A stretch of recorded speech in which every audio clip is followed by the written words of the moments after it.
प्रेम सीमा ओलांडतं, धर्म बदलतं, आयुष्य नव्यानं उभं करतं. पण जेव्हा ते नियम मोडून उभं राहतं, तेव्हा त्याची काय किंमत असते? ही आहे नाशिकमध्ये उलगडलेली सीमा पलीकडच्या प्रेमाची खरी-खुरी कहाणी. ही कहाणी आहे नाशिकच्या तरुणाची आणि बांगलादेशच्या युवतीची. 2018 साली एका भारतीय युवकाची ओळख Facebookवर एका बांगलादेशी युवतीशी झाली. ओळख पटली, संवाद गहिरा झाला आणि एका अदृश्य धाग्याने दोन हृदय जोडली गेली.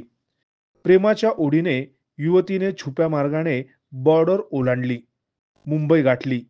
दोघं काही महिने एकत्र राहत होते. काही काळ दोघे लिव्ह इन रिलेशनशिपमध्ये राहिले. नंतर ती कोलकाता मार्गे बेकायदेशीर पद्धतीने बांगलादेशात परतली. तिथे गेल्यावर तिला गर्भवती असल्याचे समजले. आपण गर्भवती असल्याची माहिती तिने प्रियकराला दिली. या बातमीने सर्व काही बदललं. युवकाने पासपोर्ट व्हिसा काढून बांगलादेश गाठलं. तो तब्बल 10 वेळा बांगलादेशला गेला. तिच्या कुटुंबियांची भेट घेतली. पण धर्म आड आला. त्यामुळे त्याने धर्म बदलून निकाह केला. त्यानंतर ती पुन्हा भारतात परत आली. त्याच्या संसारात एका कन्येचा जन्म झाला.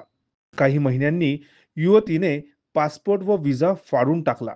पतीच्या धर्मानुसार नाव बदलले, बनावट कागदपत्र तयार केली आणि मग नाशिकमध्ये स्थायिक झाले आणि नाशिकमधील मुंबई नाका परिसरात अवैधरित्या राहत होते. या जोडप्याने 5 वर्ष नाशिकमध्ये एकत्र आयुष्य जगलं. एवढंच नाही तर बांगलादेशी पत्नीने विधानसभा निवडणुकीत नाशिकमध्ये मतदानही केलं. पण पोलिसांच्या एका तपासातूनच सर्व सत्य समोर आलं. गुन्हे शाखेच्या विशेष पथकाने या जोडप्याला चौकशीसाठी आयुक्तालयात बोलवलंय. परकीय नागरी कायदा, बेकायदेशीर वास्तव्य आणि खोट्या कागदपत्रावरून या दोघांवर गुन्हा दाखल करण्याची प्रक्रिया सुरू आहे. पोलीस सांगतात तिचं नागरिकत्व बांगलादेशीच राहील.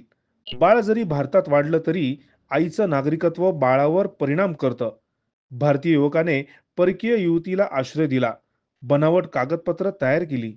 हे सगळं कायद्याने गुन्हा आहे. प्रेम ही भावना आहे, पण जेव्हा नियम, कायदे आणि देशाच्या सरहदी ओलांडून पुढे जातं, तेव्हा त्याला भावनेपेक्षा जबाबदारीची जोडही लागते.